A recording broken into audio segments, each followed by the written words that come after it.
Bung Rizky, kalau peperangan yang ada di Timur Tengah ini meluas, membesar, tentu ada implikasinya pada kehidupan not only di kawasan Timur Tengah, tapi juga di banyak tempat di dunia ini.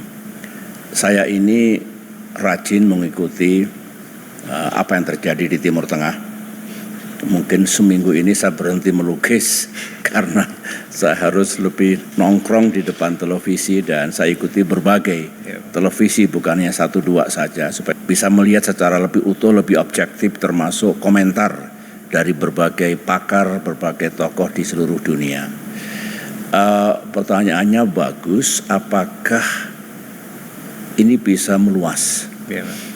Kalau kita simak what's going on 3 hari terakhir ini, jawaban saya bisa. Mungkin sekarang pun sudah mulai meluas, melebar gitu. Semua tahu bahwa ini perseteruan yang tajam ini kan antara Israel dengan Iran, Amerika dengan Iran. Dan kalau sengit, peperangan di antara 3 negara itu bisa dimengerti. Karena akar konfliknya dalam sekali. Tapi saya tidak akan masuk ke situ. Yang jelas tiba-tiba negara-negara Teluk yang sebetulnya kalau saya ikuti ingin lebih netral begitu.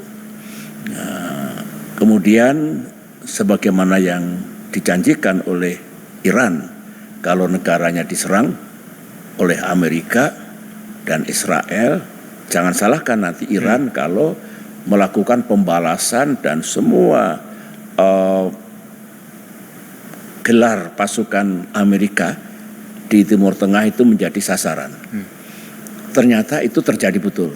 Sehingga ini yang tadinya boleh dikatakan tidak ikut-ikutan begitu, dipaksa untuk melibatkan diri. So ini betul-betul sekarang sudah menjadi regional war yang saya lihat balas membalas. Kalau tadinya Amerika plus Israel lawan Iran, sekarang menjadi lebih rumit, lebih kompleks.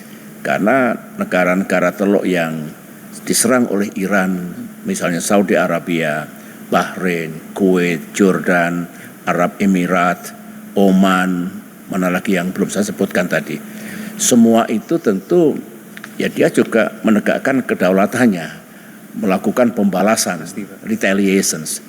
Ini menjadi dangerous dan saya ini berpikir ternyata juga ada pasukan atau pos Inggris yang ada di Cyprus yang itu juga diserang. Nah ini masuk enggak artikel 5 dari NATO? Jika ada anggota NATO diserang oleh negara tertentu, maka wajib hukumnya negara anggota NATO juga bareng-bareng bersama Inggris memerangi negara yang menyerang posisi Inggris itu. Ini kan menjadi lebih berbahaya lagi. Misalnya ternyata bukan hanya negara-negara di Teluk itu yang berhadapan dengan sengit, berperang, bertempur, tetapi kalau juga pihak di luar Timur Tengah masuk. Nah kalau misalnya anggota NATO nimbrung di situ, bagaimana Rusia? Bagaimana Tiongkok?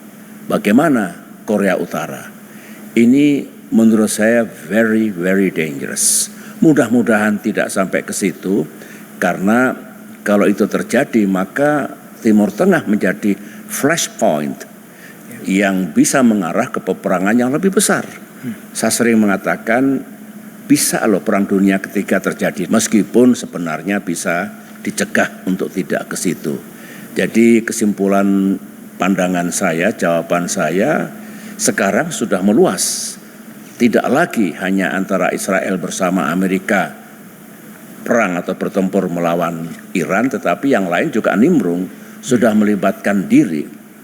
Itu dari sisi militer, belum kait-mengaitnya dengan perekonomian yang sudah mengalami disruption di sana sini.